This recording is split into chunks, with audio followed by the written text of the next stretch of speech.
இன்றைக்கி ஒரு சமையல் குறிப்பு. அதுக்கு தேவையான பொருள்: இஞ்சி பூண்டு பேஸ்ட்டு, சோம்பு, பட்டை, லவங்கம், கிராம்பு, வெங்காயம், தக்காளி, பட்டாணி. ஸ்டவ்வை பற்ற வைக்கிறோம். கடாய் வச்சுட்டு கடாய் லைட்டாக காயட்டும். கொஞ்சம் சிம்மில் வைக்கிறோம். வச்சுட்டு நம்ம இப்போ எண்ணெய் ஊற்ற போகிறோம்.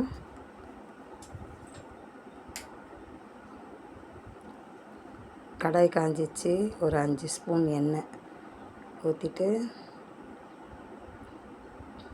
5 ஸ்பூன் எண்ணெய் ஊற்றணும். அப்புறமா சோம்பு கொஞ்சம் 1 ஸ்பூன் சோம்பு தேவைக்கேற்ப நீங்கள் போட்டுக்கோங்க. சோம்பு கொஞ்சம் இதுவாகட்டும், பொரியட்டும். சோம்பு பொரியட்டும். சோம்பு பொரிஞ்சோடனே 2 கிராம்பு, ஒரு சின்ன துண்டு பட்டை, ஒரு பிரிஞ்சி இலை, அதை 4 கிள்ளி அதில் போட்டுருங்க. கொஞ்ச நேரம் சிவக்கட்டும். கொஞ்சம் சிவந்ததுக்கப்புறம் வெங்காயத்தை நம்ம அதில் போடுறோம். வெங்காயம் நல்லா பொன் வரவில் நல்லா சிவக்க வதக்கணும். வெங்காயத்தை போட்டு நல்ல பொன் வறுவலாக வதக்கணும், சிவக்கிற வரையும்.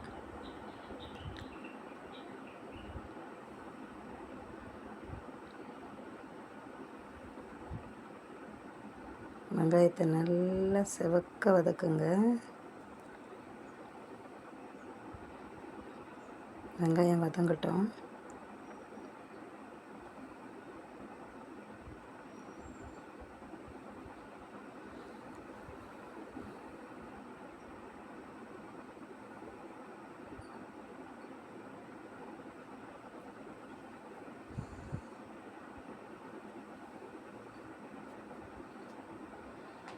நல்லா பொன் வறுவலாக செவந்து வதங்கணும்.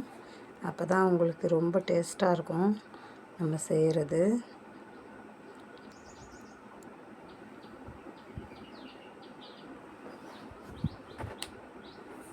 நல்லா வதக்குங்க. நிறம் மாறுற வரையும் நல்லா வதக்கிக்கணும்.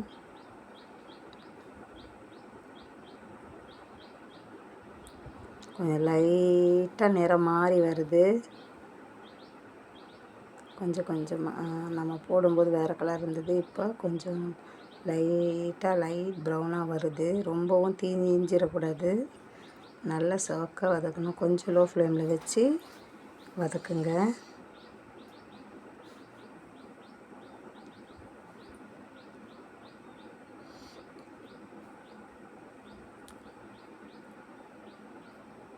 நல்லா வதக்கிட்டு கொஞ்சம் கருவேப்பிலையை போடுங்க. கருவேப்பிலை போட்டு கருவேப்பிலையை நல்லா கொஞ்சம் வதக்குங்க. மணமாக 1க்கு 2 கிள்ளி போட்டு நல்லா கருவேப்பிலையை அது கூட சேர்த்து வதக்கிட்டு, தக்காளி 2 பழம், நான் 2 வெங்காயம் 2 தக்காளி எடுத்திருக்கேன்.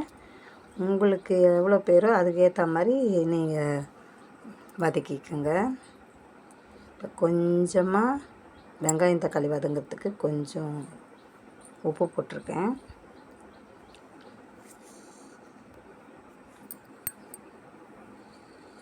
நல்லா கொஞ்சம் 1/4 ஸ்பூன் மஞ்சத்தூள் போட்டு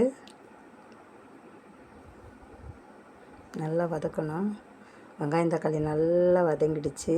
வதங்கினதுக்கு அப்புறம் இஞ்சி பூண்டு அதில் போட்டிருக்கேன். இப்போது பட்டாணி போட்டு நல்லா வதக்கணும். சிவக்க நல்லா வதங்கணும். பச்சை பட்டாணி தான் மக்கள், அது ஊற வச்ச பட்டாணி இல்லை, பச்சை பட்டாணி. மிளகாத்தூள் எனக்கு தேவைக்கேற்ப 1/2 ஸ்பூன் போட்டிருக்கேன். நாங்கள் வீட்டு மிளகாத்தூள்.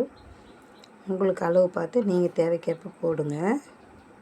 அதுக்கு தண்ணி ஃபஸ்ட்டு 1 டம்ளர் ஊற்றிட்டு அப்புறம் ஒரு 3/4 டம்ளர் ஊற்றுறேன். எனக்கு இது போதுமானது. உங்களுக்கு தண்ணியாக வேணுன்னா கொஞ்சம் தண்ணி ஊற்றிக்கோங்க. இல்லை கட்டியானா இந்த பதம் கரெக்டான பதம். மூடி வச்சிடணும். மூடி ஹை ஃப்ளேமில் வச்சு ஒரு 1/2 அன் ஹவர், ஒரு 20 நிமிஷம் கொதிக்கட்டும்.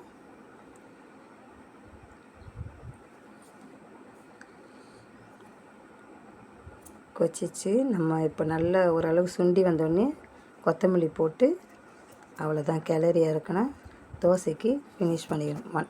ஷேர் பண்ணுங்கள், சப்ஸ்கிரைப் பண்ணுங்கள்.